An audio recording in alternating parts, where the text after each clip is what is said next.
shining a beacon on the bazaar.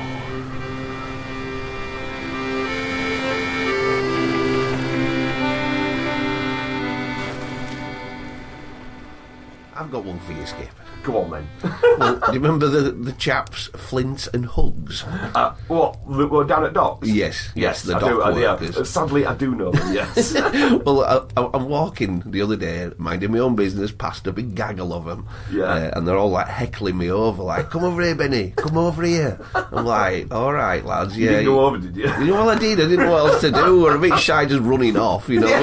which I wanted, which I wanted to do. Yeah. But I couldn't get away from them, so I went over. I'm like, we're playing a game in a minute. Do you want to play? I'm like, "I'm all right, thanks, Flint. I'm all right, mate. Yeah. I don't really want to play a game with you lads. You know, they're all about fucking 60 and that." Yeah. And they said, "No, come on, we're playing a game. Play with us." I'm like, "No, I've got something to do. It won't take a minute. Yeah. I'm like, "Well, what's the game called?" And he says the game's called Rub Dick. All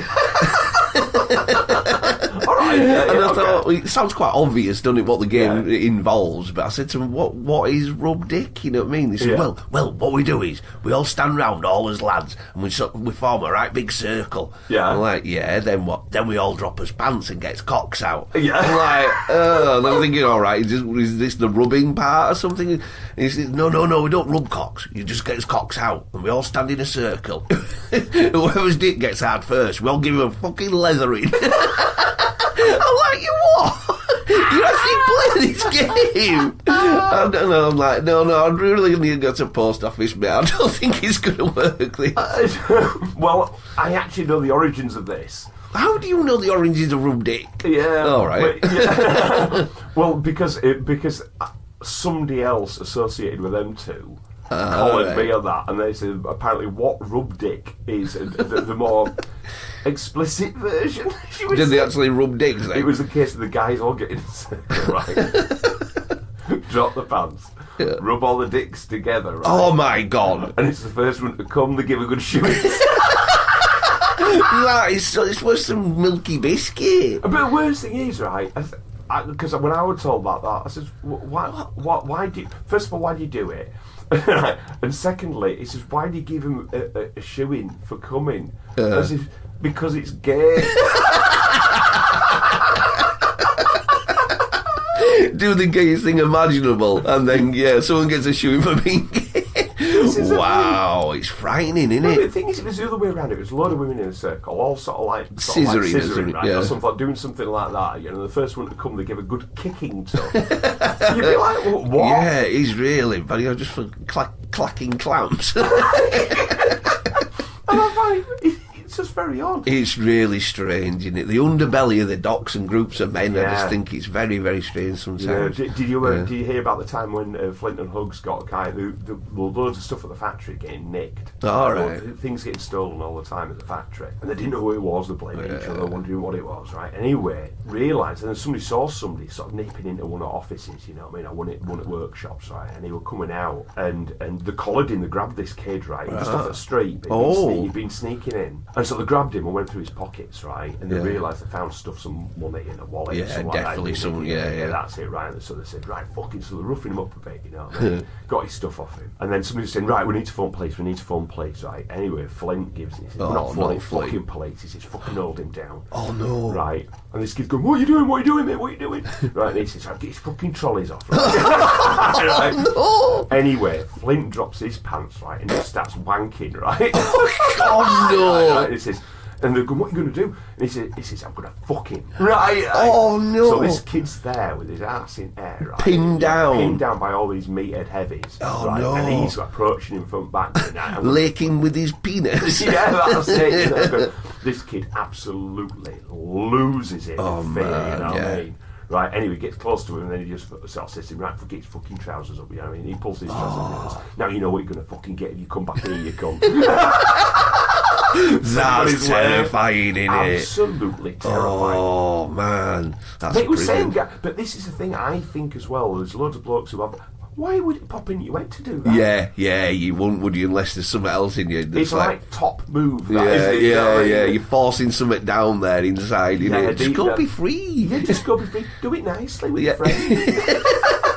You don't have to be nasty about it. You don't have to give him a kicking afterwards. You don't, for doing a squirt. It's weird that the violence is always there with it, isn't it? It's like a What I'd strange like is the first guy to come there, the first guy to get an hard on in the game rugby, they should give him a nice round of applause. He should, yeah. Keep it kind. Bounce some flowers or something. Yeah. Well, this is a good thing about our lighthouse, you see. It's a pretty safe place for anyone to come round. Yeah. You know, I mean, if people landed here and they wanted a little game of rugby, as long as they had like, not with us, but if they wanted a little game of that on island, and They can use as facilities, can't they? they can have a bit of a clean up. There's a handful of moss or something like that. You know what I mean? Yeah, that's it. Give them a mop off. But as long as you give them a round of applause and not a shoeing, that's absolutely fine by me. I'm all right with that normally. Because this is a safe space, being Kraken Cove, the podcast that shines a beacon on the bizarre. And I'm Matt. And I'm a Benny. There's nothing more bizarre than blokes playing rugby, is Yeah, that is really bizarre. Bizarre to start the show. That's it. Well, we started off. I hope we don't set a theme again for what we're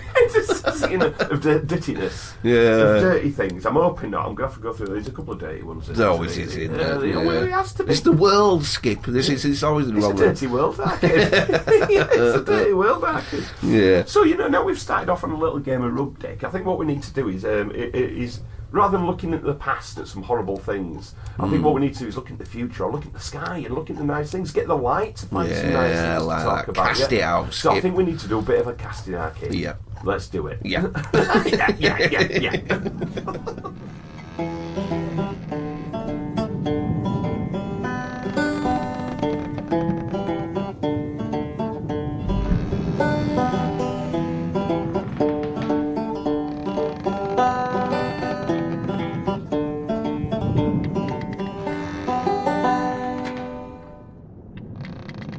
First boat out the harbour this week, Arcade. Pray tell.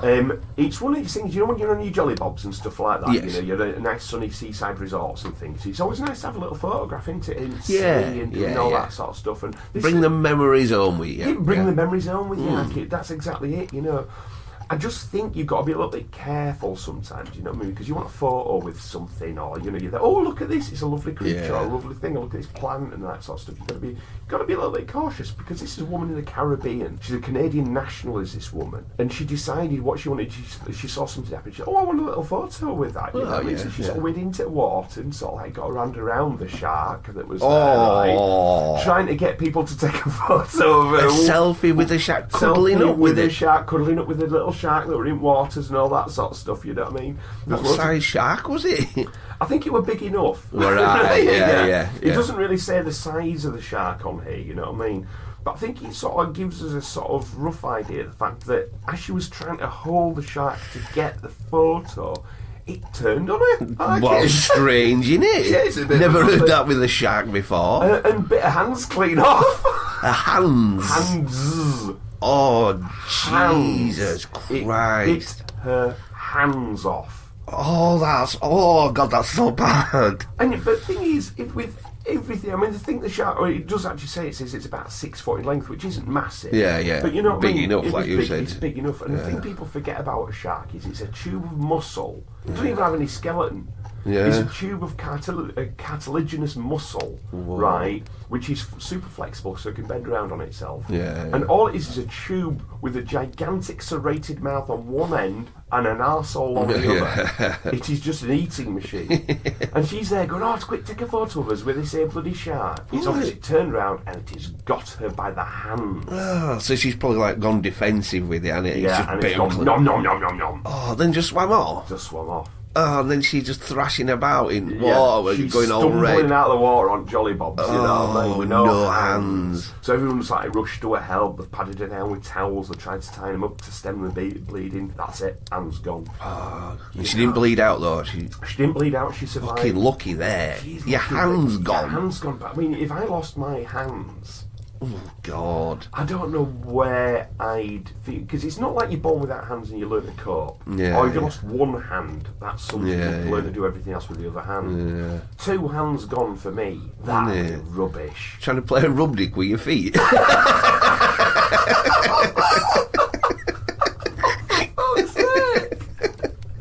What an image! What an image! that's really grim, innit? It's What kind of fucking idea we're going through? It's that selfie culture, though, innit? I'd love to know the statistics. How many people die a year with doing all this fucking Instagram shit? This is the thing people have to sort of like keep in mind, you know. And the thing is as well, right? If she had this photograph of herself with the shark, would she look at it again, or would she just be posting on Insta? Hey, look at me with a shark. But then everybody on Instagram, if she got away with it, be going, you fucking idiot, you posted with a 6-foot shark in the waters of the Caribbean. It'd probably start a craze though, wouldn't it? Something like that. Yeah, it's absolutely wild, isn't it? Man. Oh, God, that's really bad. So, well, I do sort of feel sorry for her. I think, well, you've asked for that. Absolutely. Yeah, that's on you, is that? Yeah, you know idiotic, what I mean? Man. Jesus Christ. But what? That's such a gamble, innit? Well, I mean, the recent story posing with animals, it's a little bit safer. Is that woman in Australia? She's an American woman, and she's basically what she's done is she's been driving on the road, filming footage at night, sort of thing, you know. And she's a big Instagram sort of influencer, she calls herself, you know. Screeching halts outside at road, jumps out of the car, run up, and she snatched a baby wombat from its mother. Fucking what? Yeah. So she come running up to the camera, holding this frightened, absolutely terrified baby wombat. Oh. You can hear a mother causing a commotion in the background, hissing and carrying on alarming, and she's like, hey, look what I found. Now this woman, she's a hunter, like a bow hunter. So she looks sort of, if you're talking just on the looks of it, you know, she's sort of in her 30s and blonde, she looks really good, and sort of like, you know, people are thinking, oh, there's this really sort of like hot woman who Lara Croft type of and that's what she's absolutely trading off, you know what I mean? But nobody's buying it. And she snatched this wombat. She's claiming now that she was trying to save it off at road, so it didn't get run over. Bullshit. She was just thinking, oh, there's wildlife, because she has no respect for wildlife. Yeah, if you kills it with a fucking bow. If she kills it with a fucking bow, because and a lot of bow hunters, there's a weird hunting thing in America where people either hunt with a bow, or another one is like a Bowie knife. So I've heard this before. So they're jumping on hogs and killing hogs with a knife. And it's some sort of this. Oh well, it's more primal. It's this sort of natural thing. It's this thing we've always hunted. It's in our blood to hunt and things. And using a gun's almost like cheating. It gives it a fair chance. I'm thinking, no, you're not. If you jump on anything with a big knife and start hacking at it, and it runs off and bleeds to death over 3 days, brutal. If you're shooting it with a bow and, you know, it's just got an arrow sticking out because you had a bad shot, and then it's limping around for days and days and days with an arrow in it. It doesn't make it any better. Just don't shoot them. You don't need to be doing Don't hunt it with a knife. Don't hunt it with a gun. Don't hunt it with a bow. And don't snatch baby wombats from the mother, because all she's getting now is this woman is fucking death threats. She's had to flee Australia. And dead right as well. It should be, because that's sick and cruel. And the other one's just plain idiotic. I saw some footage the other day. Here we go. It's in Africa. Lionesses all laid around and that. You know, the film starts. A man is dressed up in the shittest lion outfit you've ever fucking seen. And he starts fucking about with lions and lionesses and stuff. They're looking at him like, what? They're like swiping at him a bit and that. And he's like fucking pretending to be. He got away with it, and it's really funny. But you think, wow, what? Yeah, what is the? How have you got to Africa? Wow. You know, what are you actually doing? I know. At what point do you think that's a good idea? Yeah, I mean, if you die in that sort of way, right, and you sort of thinking to yourself, oh, this is it now, I'm going to get killed, and you're in a shitty lion costume. Now, you know yourself, you've been in plenty of fancy dress costumes, right, for work and pleasure. And they smell awful inside. Yes, they do. So you got that awful smell of other people's halitosis in there. You know, bad you breath. can't see our eyes, really bad seeing our eyes. You suddenly, next thing you feel the jaws of a lion come pie, and you're thinking, I'm in a shit lion costume, what the good, you know. You're shouting at your mates, it's not funny, you know, help, you know. It's like, and he hasn't even gone viral, you know what I mean? I've never seen that before or after, you know. It's not big, you just came across it. I think, yeah, well done, mate. Yeah, did you actually earn any money out of it or fame? I think this is the issue now. A lot of people say, they're trying to get it for money. I think there's a new currency of clicks, isn't there? So if you say something's gone viral, I've got famous people really know it, I've made it out of where I am or whatever I'm doing. I think this is all it is now, is people are just after the attention. And I think although they might say, oh, well, you know, I want to monetize this sort of behaviour, I don't think they're actually thinking that far ahead. Fucking like Taxi Driver, innit? In every street there's a somebody wanting to be a somebody. You know, there's some tagline, isn't there, like Absolutely, that with it? Yeah. This is it, and I think people just want their 15 minutes of fame, and I think it's quite often a case where people with absolutely no talent whatsoever, apart from doing something stupid. Yeah. You know, Hawk 2 girl, you just think, what the fuck is that? Well, weirdly enough, I sort of admire her a lot more, though. Yeah. Because she's sort of, all she's done is she's been brutally honest. Yeah. You know what I mean? She's basically sort of said, you know, give it a bit of lube, spit on it, and off you go, sort of thing. You know? And she's just. He's funny. Yeah, he's funny. He just a rise to stardom just for them 15 seconds. Well, It's like, wow. she didn't draw herself up to that stardom. She was discovered. Somebody on the street basically got her to say, she said something wild. Yeah. And it was other people who've taken advantage of that. And those people, all they're good at doing is monetising or getting people to be famous, to sort of promote people, because they know things themselves. I mean, the people who did it are probably absolute dead-eyed sharks themselves. They found this thing that goes, that's funny. I know what I do. If I attach my name to her and take her with me, I'll make money as well. They've not done it to make money for her, they've made money off of her. And that's the thing. And it's she's a bit of an innocent in all this, so everyone with like Hawk to a coin and all that sort of shit, and who've lost money and blaming her, doesn't matter what she does, do not blame her, because all she's done, if somebody had said to you, if you'd said something funny, if you'd said something funny on this podcast, and a lot of people came shouting and said, look, actually, you know, Eddie, I can make you £1.5 million. Where do I say? Yeah, exactly what I was saying. Of shameful belly coin.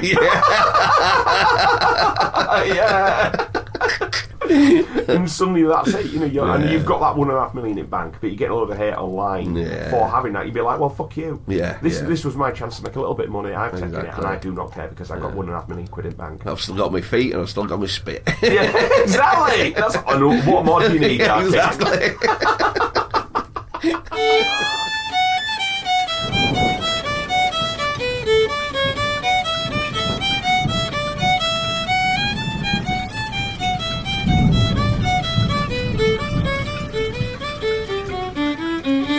I don't always condone interacting with animals in that kind of way.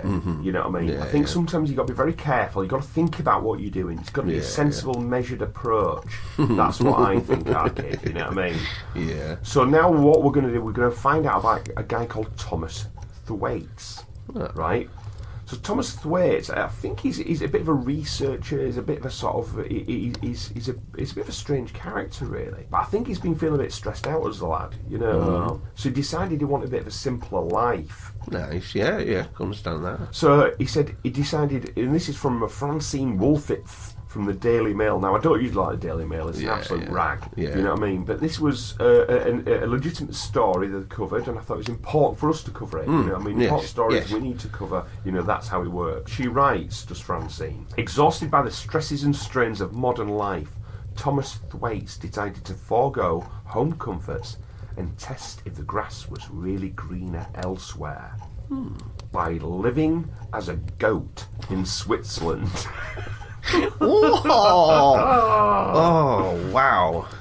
Says the then 35-year-old from London was so serious about his unusual idea that he spent an entire year creating prosthetic goat's legs. Oh, no. To gallivant around the Alps on all fours, as well as making an artificial stomach that would enable him to eat grass. What? Exactly. What the? Whoa, how do you get kink? That's kink. That is not. Well, I'm not so sure. I think he's... I mean, what he says was, his initial idea was to become a dog.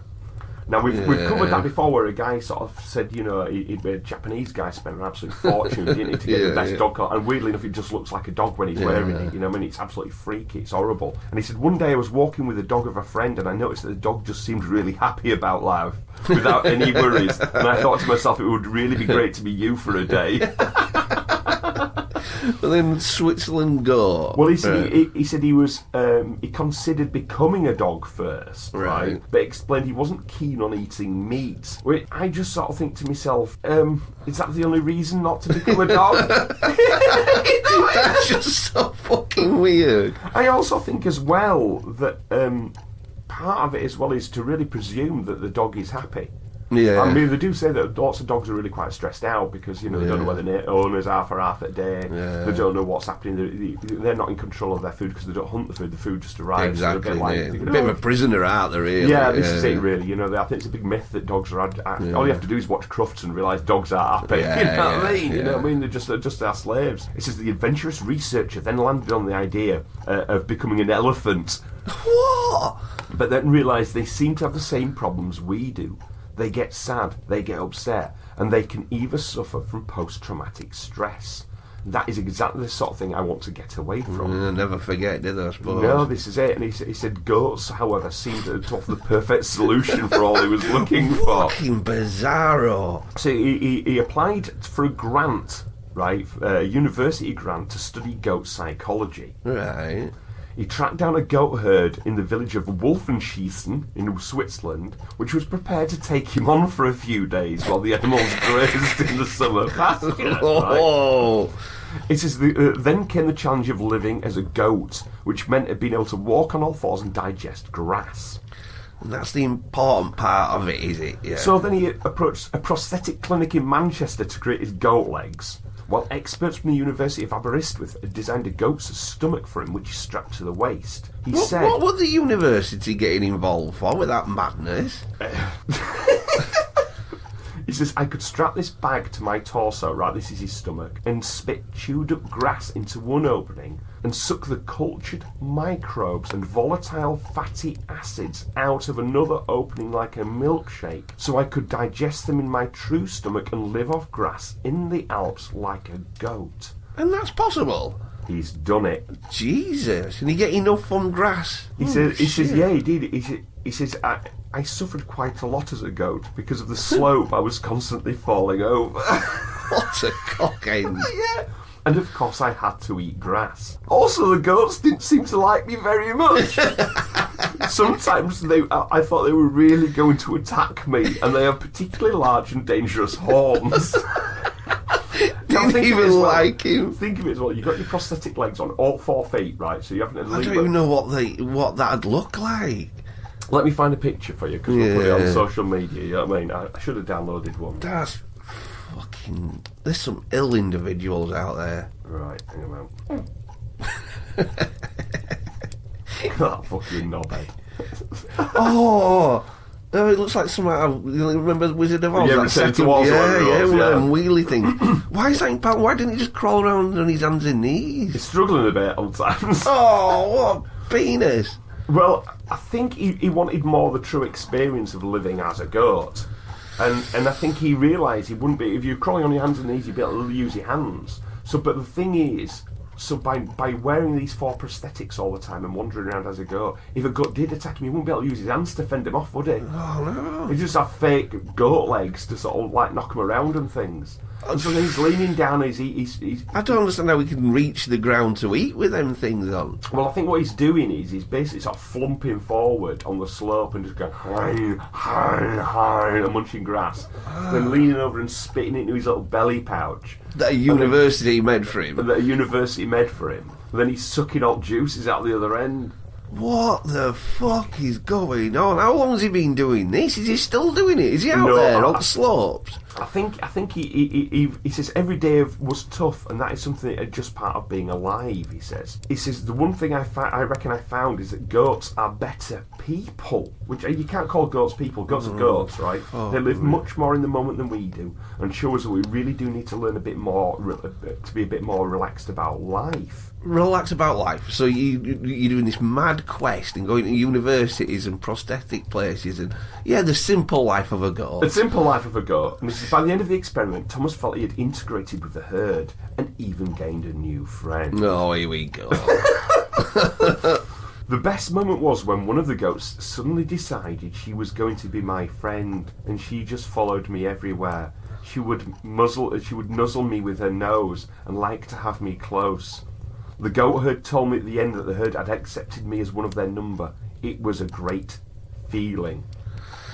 Well, and the goat herders as well, they must be getting a load of money and they're watching him. And they're like, look, they like you now. And he's like, oh, yes, I'm a good goat. Can you imagine, these goats, they live a simple life up in Switzerland, you know what I mean? They're up and out if you're going to be anything, don't be a goat, be a goat herder. Yeah. That's the thing he should have done. Yeah, definitely. So these guys have got a simple life. They're going out there eating cheese. It's like Heidi. Yeah, you know what I yeah. mean? Could get a bit boring. Weirdo comes up. And then he comes up, then he rocks up. Then it's funny. Yeah, and he's turning around and saying, I want to live as a goat, dress as a goat, and can I be one of your goats? They're going, fuck off, mate. Yeah. And then they go, here's a handful of cash, and they're going, of course he can be a goat. Yeah, right? you'd be a very good goat. They must have been pissing themselves. I bet it's just been so funny for them. They didn't stop laughing. Big betting runs, how long it's going to until he gets attacked, how long he can do it for. Yeah, look at this dickhead here. Now, big goats. Let's let Billy Goat in, and let's see what Billy Goat goes through. Billy Goat's in there trying to fuck him and kill him. He must have fucked one of the goats. He's definitely fucked one of the goats. I think that's all part of it. If he's wanting to live like a goat, and he's wanting to, as we said before, if it looks like a goat, it eats like a goat. It's a nonsense. Here's a weird one for you. You remember Jack Ruby, killed Oswald? Yeah. Dog fucker? It's true, Skip. You're quite an hard Google choice. Whoa, let's just mark this man in reverse, Arky. It's true, Skip. Fucking hell, fire. He's renowned for it. Yeah. As a dog fucker. Yeah, he had loads of dogs and he used to fuck them.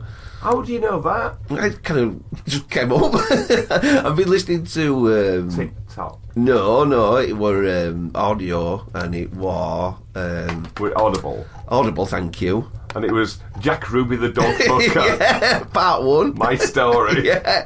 No, it's James Elroy and it was... Oh, fucking... Not Black Dahlia. No, it's LA Confidential. The two famous ones were in... I think it was like his biggest one he did. It is American Tabloid. Oh, I've not heard of that one. Oh, it's really good. Really good. It's all about... Right. Everybody's in it, you know what I mean, from that generation. Very, very good. Yeah. But throughout that, they've been calling him a dog fucker. I'm like, what? Is he? And then I looked into it a bit, and he's like, yeah, he's... Fucking hell. What happens in your life where you decide, you're looking around this... these beautiful people out there, Exactly, these beautiful men here, beautiful women there, these ordinary people who are just really lovely personalities. Exactly. And you can say, smelly dog butt. And he's there, and all he sees is his fucking dog smelling a pedigree chum and shit. And he's there going, I'm going to fuck that. Yeah, this is good. This is good times. Jesus. Goats, dogs. It's a weird thing, isn't it, this, you know what I mean? Yeah. Oh, fucking hell, man, you really throw... I'm usually throwing you sweat balls. But anyway, Thomas Thwaites, he's written a book, right? His best-selling book, right? Best-selling? Goatman. How I took a holiday from being a human being. And it picked up an award. But it was handed the award of the Ig Nobel Prize. He won. What's that mean? Now, have you heard of the Nobel Prize? Yes. Well, the Ig Nobel Prize is when, because obviously the Nobel Prize is for incredible sort of things in science, literature. This is like the medicine. dumb one. Yeah. This is a dumb one. Yeah, this is where people pick something stupid to research which has no real possible uses or benefits to and they're humanity. bigging it up really, yeah. But I'd love to know how much money he was funded for all this horse shit. Because this is just absolute insanity. So they've made all these prosthetics. Yeah. They've made Now, one thing that will come of this, I think is really, really good. The stomach. Yeah.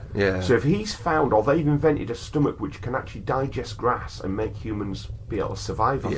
Yeah. You know what I mean? That's a really good thing, is that? Because they're using obviously enzymes and various things to make it useful. That's what it is. It could be really, and that is the only thing that's come of it. I'm not going to read Goatman. Fuck it. It could have been Goat Boy. That'd have been better, wouldn't it? I don't know. Goatman. It's not right manly, is it? Being a goat, No, it's just a dickhead move, isn't it? You know what I mean? Being a goat for a bit, and it's like, And thing is as well, I bet if he's single, and I bet if he moves. He's dating somebody. I bet it's the first thing he fucking talks about. Yeah. That's my time being a my goat. time as a goat, and I just think he's an attention-seeking fucker. And it's not free, is it? Stumbling about on big wooden legs and that. What I'd like to know is, did he sleep out there in all seasons? Was he out there? I mean, as well, being a goat. It's all very well good rambling around on grasslands in summer.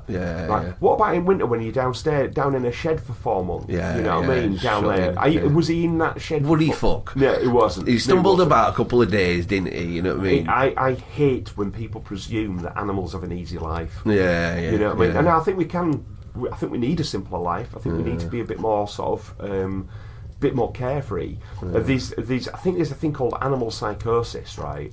Well, there is, and it basically is, you know when you see animals in the zoo? Yeah, Right. they're all mental. Oh, they're all mental, right? There's a theory that we all have that, right? Because everybody's trapped and doing office jobs and jobs they don't like. And all the constraints, the bars that we have, our society, and all those bars are sending. This is why the mental health issues are exploding. Everybody's suffering from our own human version of animal psychosis. Oh God, that's grim, and it's true, isn't it? Yeah, it's true. We're all trapped in this sort of I mean, I know myself when I go do markets, I'm selling art and talking to people about my job and what I do. So many people say to me, they just get this dreamy look on their face, going, so let me get this right. You all week long you work in an artist studio, painting, drawing, making sketches, making art, and then you get in your van and you go to events and you sell art to people, have a chat and have a laugh with everyone. I say, yeah, that's my job. And people go, oh, that. And what time do you have to get up to do that? Whenever I want. I set my alarm for when I want to do it. You know, and I'm my own boss. True freedom. Yeah, but there's still a lot of pressure. I've got to say the pressure of it. What people forget is that part of the thing is like it's like somebody say, do you know what it's like? It's like Rumpelstiltskin, where somebody's basically said to the princess so they stuck her in a room and said, look, here's a load of straw, here's a spinning wheel, spin it into gold in the morning or I'm going to have you executed. That's what the king says. Yeah. So life as an artist quite often is, here's a load of pencils, here's a load of paper, spin that into gold. Oh, you lose everything. Yeah, you lose everything. Yeah. Yeah, that's a bit intense. So there is pressure. But on the flip side of that, what you learn to do is you learn to trust that other part of your mind, where you see things and where you understand, you think, no, actually those instinctive parts of my nature I listen to, as a goat does. So it's out there eating its grass, it knows it wants to go over there, it gets these little urges. You've got to listen to those parts of your mind and you do become a lot freer. The mind changes and you do become a lot more flexible, you become a lot more open, you become less rigid in society. You realise a lot of the constraints that create this animal psychosis in everybody else, you start to lose them, you know. So it is, so maybe all that's happening now, kid, is I'm living as a goat. The greatest of all time, asking.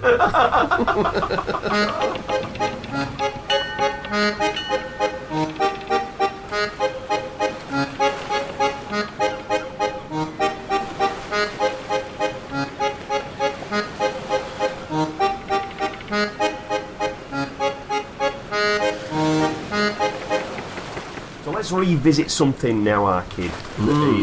I'd like to. It's a little bit more down to earth than becoming a goat, but it's not. We're off back up into space. Oh, nice. Right now, this is something we've talked about before, which is the Starlink. Oh yes. This is Musk's Starlink. Now, I've always sort of said before about it. It's a bit weird that they're doing this. It's very odd. He's trying to get this control of information and various things like this.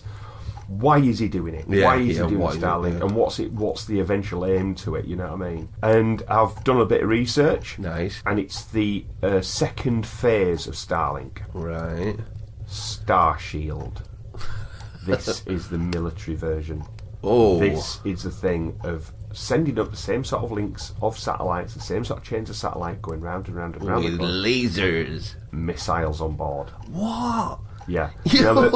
What? But it's that's what the aim eventually will be. This at the moment is like a military early warning system. It's a protecting system, but what they're saying is it's going to move up. Basically, will be eventually be things like lasers and missiles in space, linked to Musk, linked to Musk's brain. Yeah, Musk's brain. Now, the other thing I've got a problem with this as well is this hardware, this military hardware that he'll have on board these satellites that he plans, and they're already sent some up. Oh my! There is some of the Starshield things up in space now. This is what all these secret sort of launches have been. It's been Starshield, and so he's sent these up into space, and they have military capabilities. And what they're thinking of doing is they can see missiles sort of fly in and be able to shoot them down while they're in space, while they're on the way to say like America or whatever it is, you know.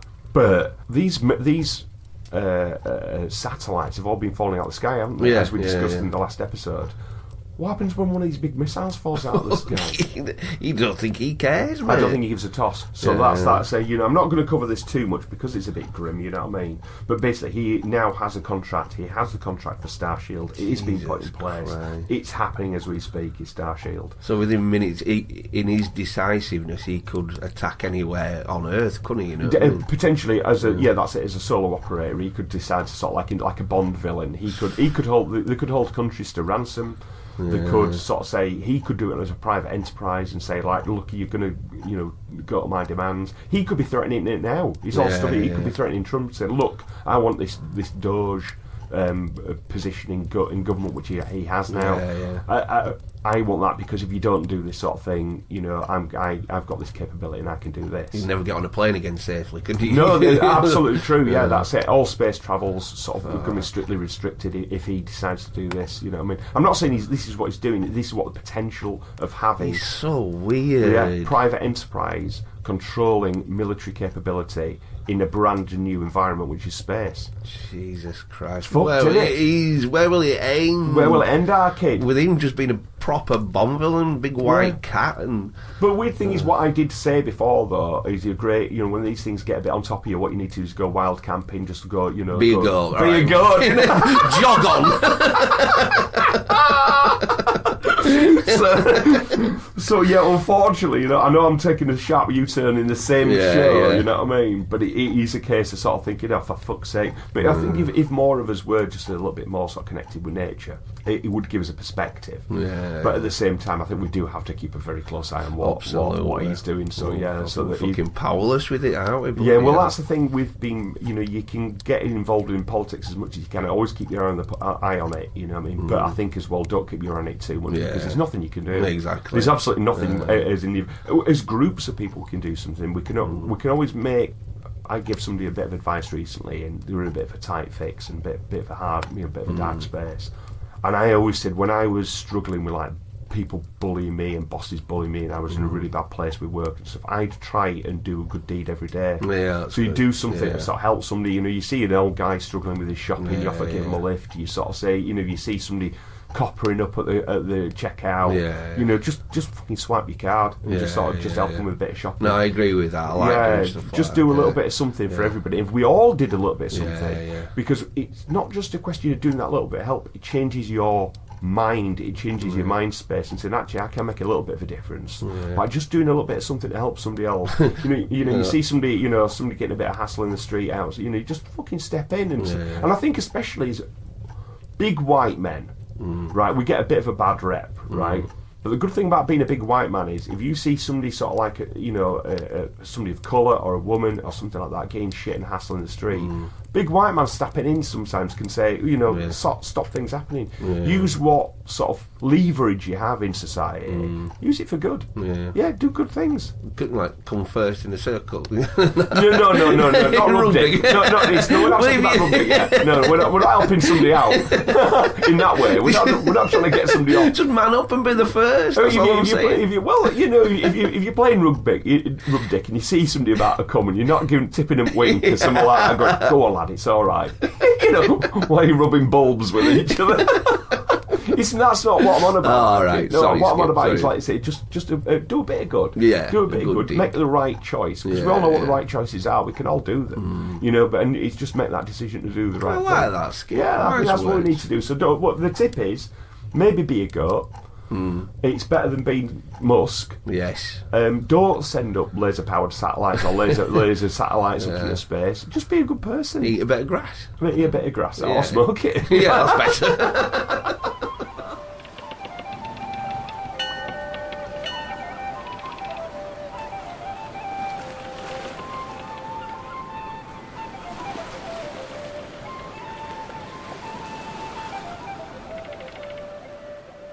Now I've got a nice, sweet story here about somebody who is helping out the elderly. That's nice. And that's the thing. I always think I'm a big believer in helping out the elderly. They've had a hard life here and there. You've all done the thing, and suddenly as you get a bit older and a bit creaky, you're thinking, "Fucking hell, I can't do what I used to do." I'm having a bit of trouble now. So there's a really kind woman, and she's going into old people's homes. You know what I mean, and helping out on a daily basis. Really helping out. And this is somebody called Lily Phillips. Now, do you remember Lily Phillips? No. No. Lily Phillips. Lily Phillips is the girl who Lily Phillips is a girl who fucked like 100 men or wants to fuck 1,000 men, and she's she's a bit of she's a bit of an attention seeker and all that sort of stuff, right? Yeah. And so she's going into old people's homes now, right? No, she ain't fucking them, is she? Yeah.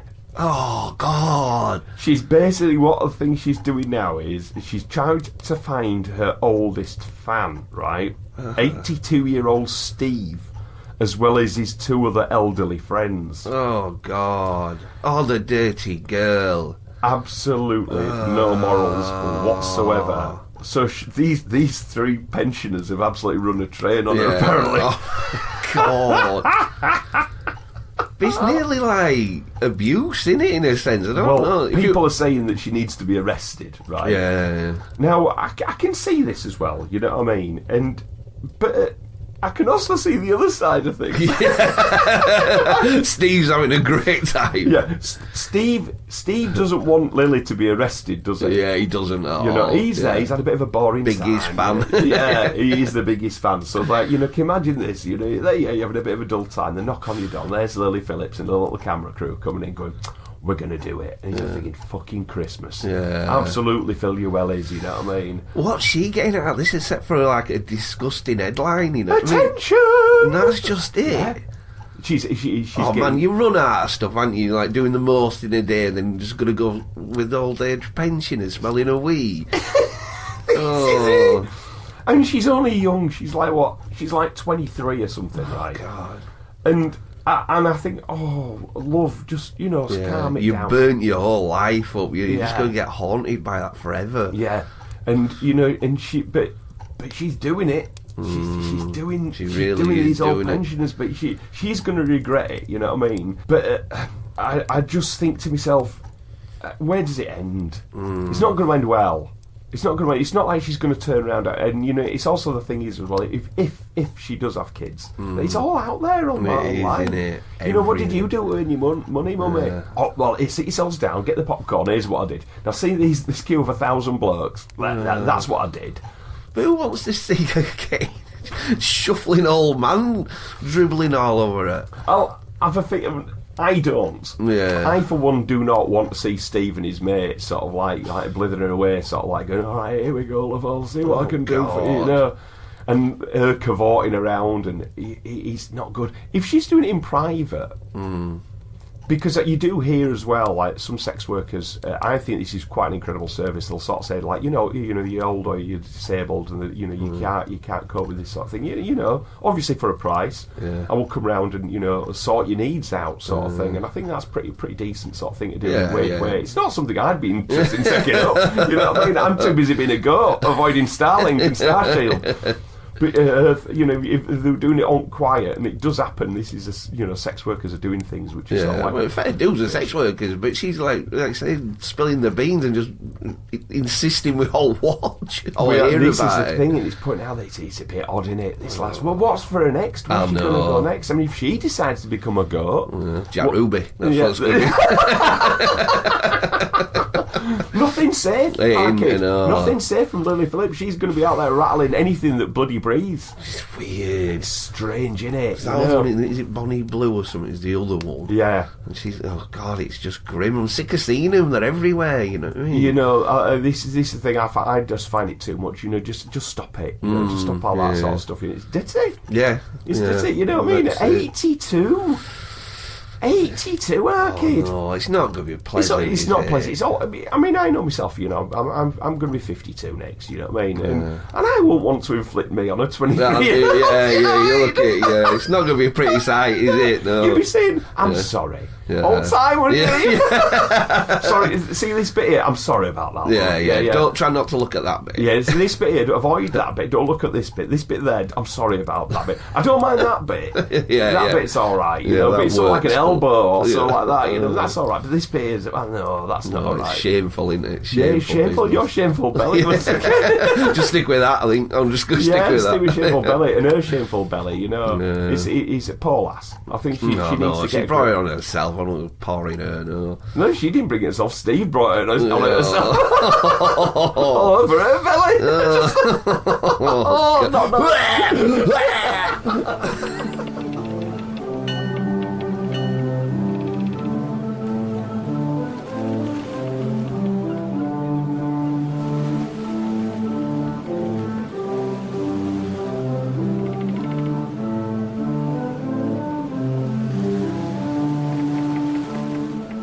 You're walking down Main Street somewhere, Arcade, you know what I mean? And you see these two characters approaching, you know what I mean? You'd be a bit like, they're ordinary guys, but they're a bit sort of like a pair of heavies, really, aren't they? Yeah, you know what I mean? yeah. Look like gammon heads, don't they? Yeah, there's a couple of gammon heads there, sort of thing, you know, and I'd be a bit like, hang about, watch out for these two, you know, they're a bit sort of...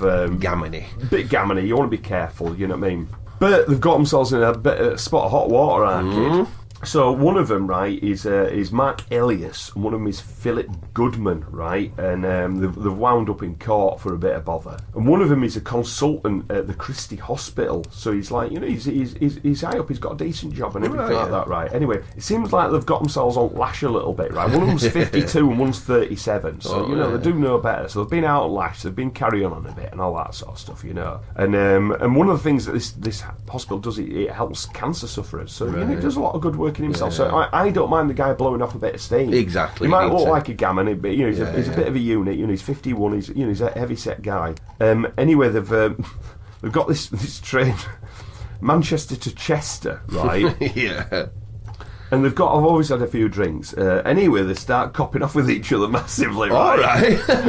And before you know it, they've got the trolleys off, they're getting naked on train and sucking each other off on train. Right? Whoa! Yeah. We got some wine on the train as well, which is always a bad idea. Because the trains are funny, aren't they, with booze? I've never really got it. I like that you can drink on a train, but it always feels like, should we be doing this? Yeah. Never, and the thing is Elias admits that alcohol was a disinhibitor in this sort of thing, and he did act, quote-unquote, outrageously, and he confessed he had brought embarrassment to his partner and children. Oh, no, she's married. Oh, no. Or should we put ex-partner? Oh. So basically, there was sort of like they were basically on this train. They'd got almost naked. Other people were all there. They got the trousers off. They're noshing each other off like mad. Do you know what I mean? And they've ended up in prison. Well, they've been caught.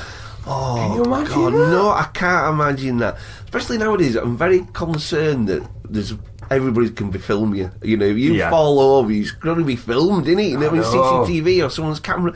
But just to plainly get on a train with loads of people and you're married. And what I can't get my head round is these guys, like I said, they're a pair of big, beefy blokes. It's not like you're saying, here we go. You know, they've just got on with it.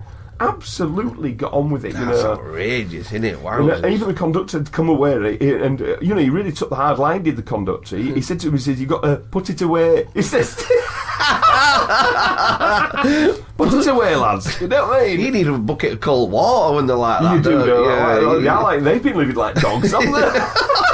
Jesus Christ! What did they get arrested on train or something? Got arrested on train. Well, they got arrested. Well, I think what happened was they were carrying. I think the conductor was probably a little bit intimidated because they're like a big heavy pair of blokes, and I think he's come and said to us, "Oh, for fuck's sake, put it away! You're carrying an alarm in here. Stop it, lads!" And then he's got off and he's sort of basically gone to British Transport Police with footage of CCTV and said, "Look, these guys have done it. They've identified him. They've hauled them up before the beak." And they've got done for it. Oh, God. I find that an odd thing. It's a very odd thing. That's so public, and were they getting off on the pub, been doing it in front of people? I don't know. I just think they got carried away. But fair play, when you're 51-year-old and you've got an absolute skinful, he still managed to get it up.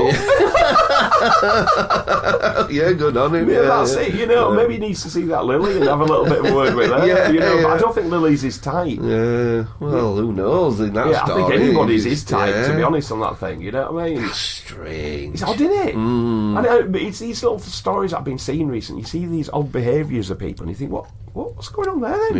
Yeah. What are you doing? Yeah. You just, reel it in. Yeah. Have a word with yourself. This day and age as well, with all footage, you're just minutes away from being social, aren't you, there? Well, that's it, and they are. They're all must be out there at that moment. And I can imagine you going to work in a week's time or something, you're going to, have a bit of an incident. Oh, there's Steve, you know what I mean? What were he doing? Oh, he's gnashing off a bloke on a train. You think, no, don't. I've got to give him a lift to that conference next week. Yeah. Oh, no. Anything could happen. That's terrible. As long as he doesn't know Flint. Maybe that's what it was. Maybe Yeah, Flint was trying to hey, you lads. Have you ever heard of a game called Rubdick? No, I haven't. Here, have a bottle of wine. I'll tell you all about it.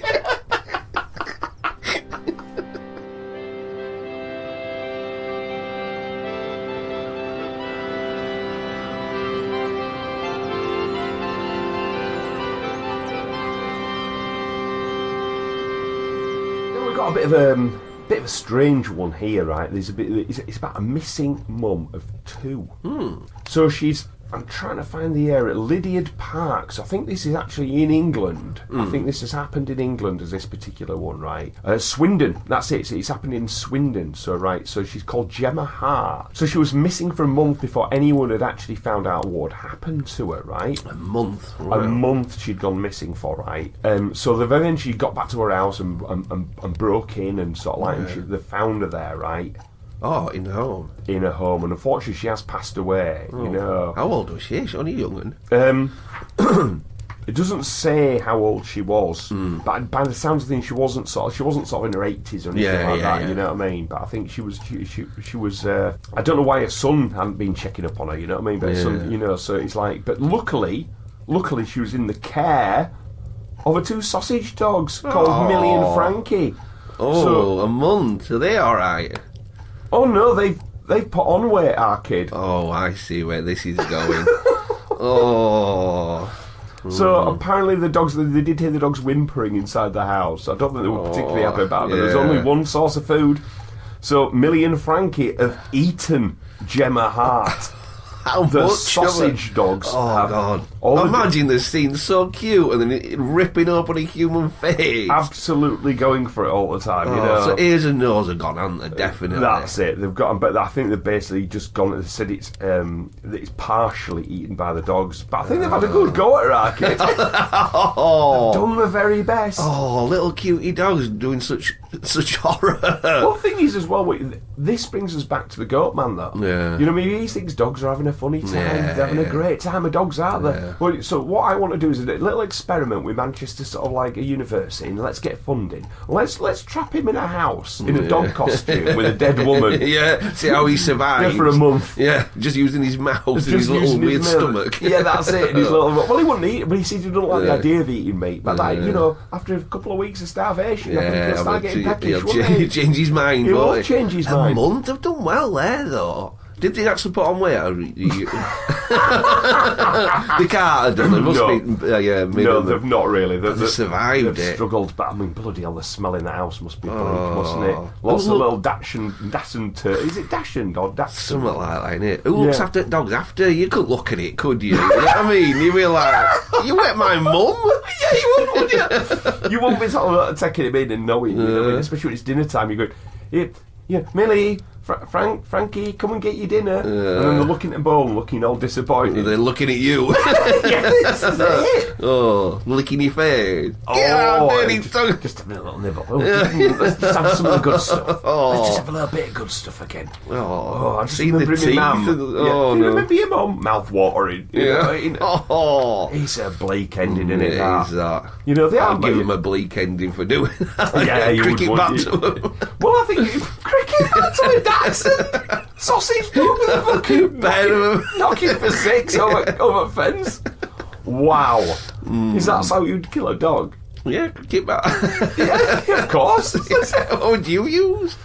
I don't know. I mean, it's a tricky one because obviously we know, like with our Grandad, you know, this is. I mean, he's passed away a lot of time ago, but the way because you do know he used to dispose of all neighbourhoods' pets. No, what the fuck are you talking about? Are you lying? You're lying. No, I'm not lying. Did you know this? No. Well, basically, our Grandad, he was just this sort of like very practical individual, you know, the Irish Grandad. Yeah, right? yeah. And so, because people had sort of like have various pets or animals, and they say, "Oh, you know, I can't cope with this pet," and he goes, "All right, don't worry, I'll sort that."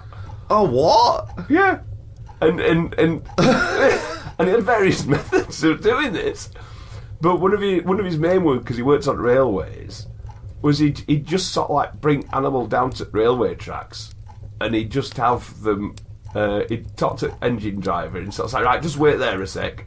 And then he just animal down under wheels and go, right, back it up. Oh my God, you are joking. No. What? He just had no... Well, when I were a little kid, I used to like to sit next to his chair on things. You were little, so you used to sit around doing the Benny things, just licking wall or something. And he used to say to you, he used to go to me, Machu, do you know? And he used to be giggling with a glint in his eye. He goes, do you know what to do with a cat? And he says, if you don't want a cat, do you know what to do with a cat? And he goes, you drown it in a bucket. And he just started laughing like that. Jesus. And I'd be laughing, oh, Grandad, that's you know. But then you would do it really. Yeah. He says, what you do is you put the cat in the bucket with the water. And then you get another bucket and you press that bucket down into the water. And you just hold it there. Oh, he's got his method. He's got his method. Oh, so our Grandad used to be the local animal killer. Oh my So God. he used to fucking 40 tons of train. That's how he used using a train, a little dog's neck. You're like, back up. and cats and dogs and all sorts. Shit almighty. He used to just take him down railway track and come back without dog, and that's what he'd do. Oh. Great, innit? Well, that's our mum, when she had a pet tortoise, and Yeah. they'd put it away to sort of hibernate for ages, Yeah, and then when they got it out, this is bleak actually. Yeah, it's really bleak. Maggots had eaten its legs. Oh, fuck. And it were dead? No. Oh. And so he'd gone in his little box to hibernate, and he'd got infected or something. Something had gone wrong, because you're not really meant to put. It's not great for tortoises to do that, to be honest. They do hibernate, choose to hibernate themselves, but they'll come in and out. Yeah. So they'll come out and eat a little bit of something if it's warmer weather. It's not just that they're turned off for 4 months or whatever. They're in and out.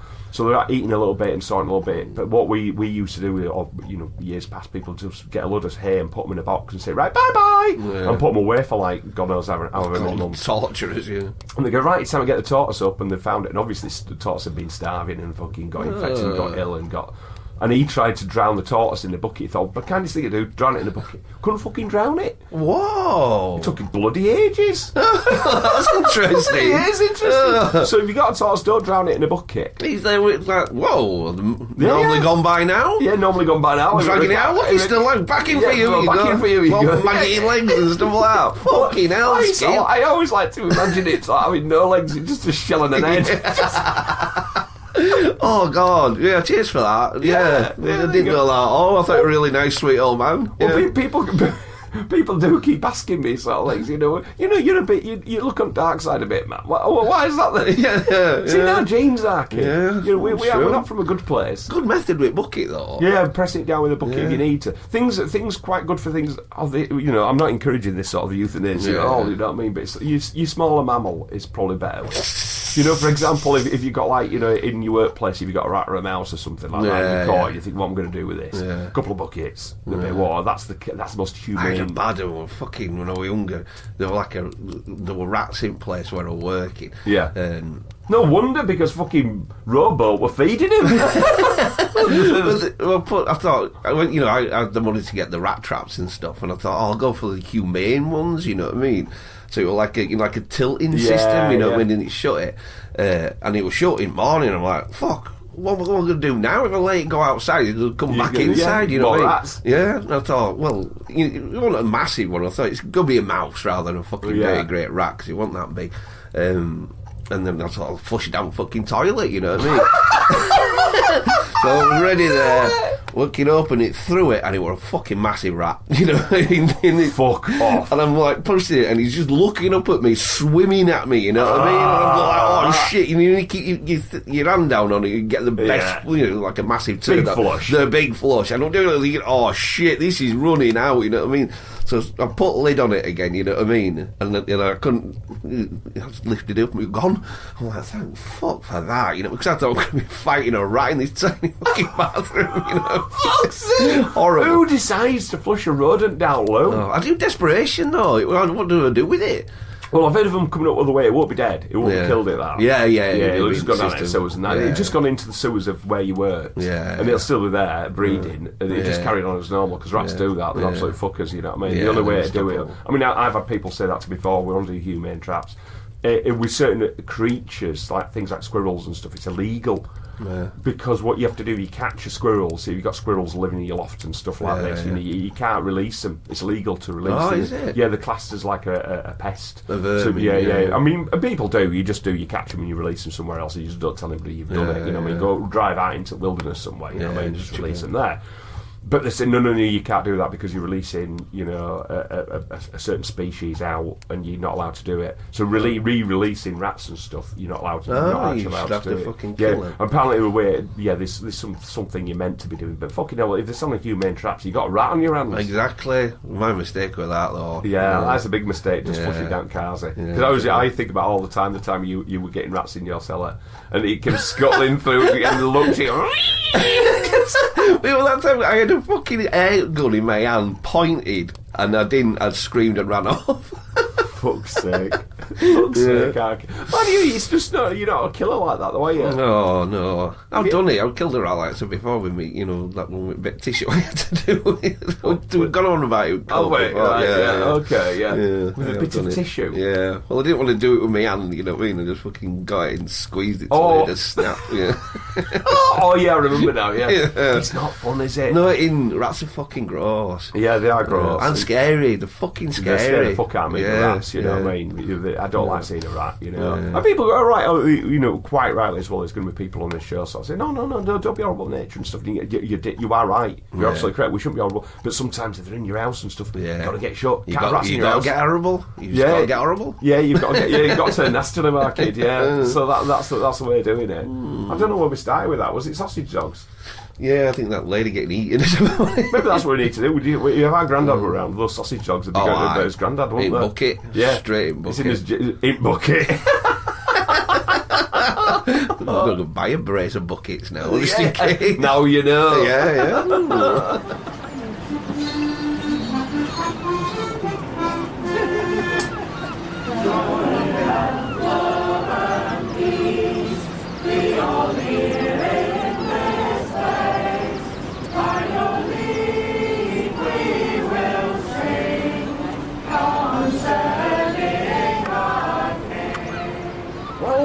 Is it that time already? It's that time I've already. had a belly full, to be honest with you. A proper belly full. Well, the thing is, just a little bit of a glimpse behind the magician's cloth as far as like making these shows concerned. I have been mega busy, really busy. So what I do is I just get headlines where I can find them. Yeah, you know what I mean. So I'm grabbing headlines all over the place and just finding stuff. It's what pops up on my news feed. It's what I sort of like do a little deep dive to research. But it's in between all the work I'm doing. Yeah. So it's just the stuff I've managed to find.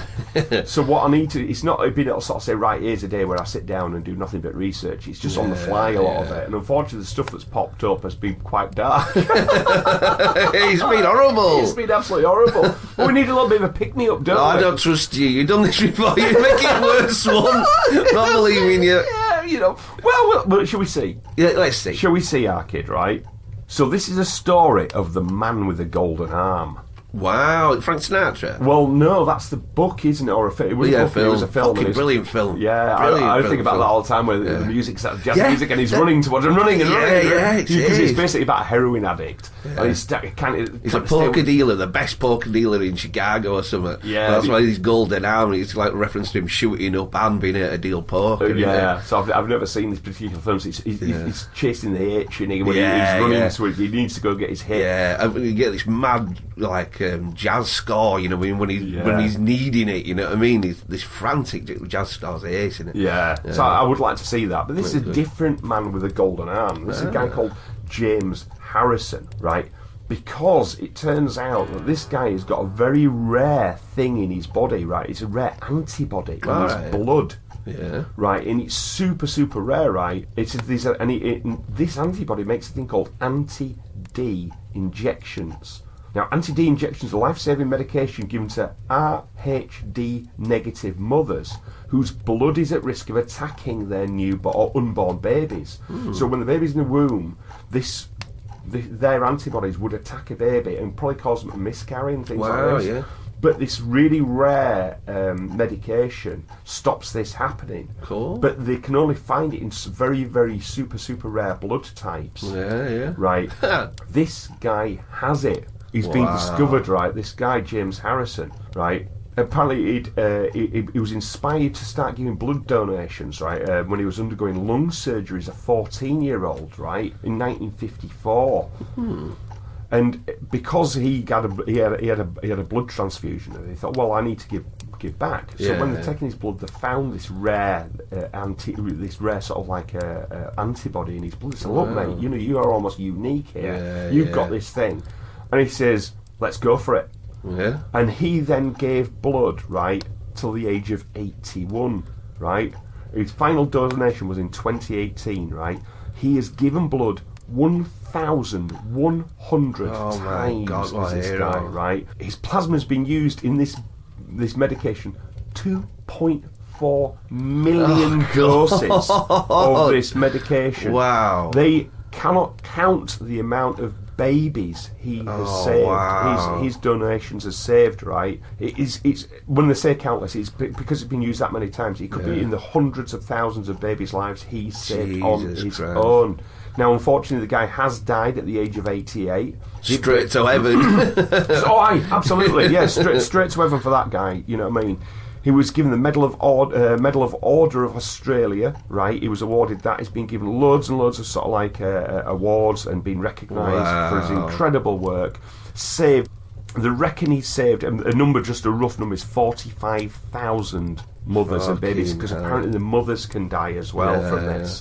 That's amazing, It's isn't incredible. it? Just to say, right, yep, let's get it on. Every week I'm coming back. Yeah, he's coming back. And the thing is, too, is, you know, if you think they're taking a pint at a time, sort of thing, or maybe however many they're taking. Nearly an arm. Yeah. But if you think 1,100 pints of blood they're taking. Jesus, it's kind of terrifying, it's a isn't it? swimming pool, isn't it? Yeah. I don't like the idea of giving blood. It scares me. I'm guilty enough to say I've never done it. I've never done it, and I should do. You know, when I was a big drinker, though, I always thought to myself, nobody wants this shit. Yeah, true, innit? You know, but now maybe blood, now I should. Yours would be like brown. It smells like poo. Right, tinny poo. But no, this didn't stop this guy. He gave his blood. But I think again, this does bring us back full circle to doing a good deed. Yes. He's not stopped satellites. He's not saved a woman from being eaten by sausage dogs. He's not. All he's done his bit. Yeah. And he stepped up to the mark and done his bit. And it's a little thing. He's passive. He's not being aggressive. He's not being violent. All he's done is laid there, given blood, had a cup of tea, sweet tea and a biscuit, and sat there and probably read bloody Reader's Digest for an hour afterwards, and he's gone home. But he's potentially saved 45,000 people's lives. Constantly do it as well. That is really good. He's just stepped from the age of 14. Is he Australian then? Australian guy. Yeah, well done, the man with the golden arm. That's it. And I think that's what we need to do, guys. I think all of us need to find our own golden arm wherever it may be, in whatever little field. Don't need to be much.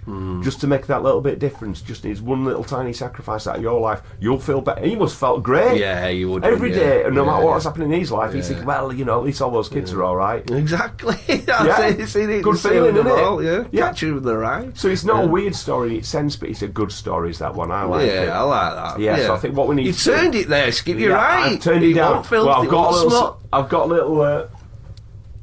I've got a little surprise for you now. Nice. Now, if you look out there, look at the dock. Our little dock in here. Yeah, boat full of blokes are coming on board. Oh shit! Is that Flynn? No, it's not Flynn. Just a bunch of other guys. But they're the ones. They're not the violent ones. Oh, these are nice ones. These are the nice ones. So we've got the international rub dick tournament. It's being held on the island now. Is it? Yeah, and it's no violence. It's high fives all round. Whoever jizzes first. Well, I'm going to go down and join them. Give it a go, Ark. Get involved. Yeah, my golden arm will be white. Angry purple. It'll be a blur. So on that note, all it remains for me to do is say it's a big bye-bye from Matt. It's a big bye from Benny. Please take care, guys.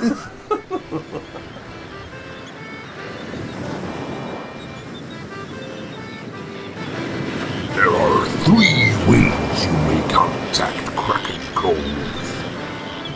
Either by email at krakencovepodcast@gmail.com, on Twitter at Kraken Cove, or Instagram at Kraken Cove Pod. Ha ha!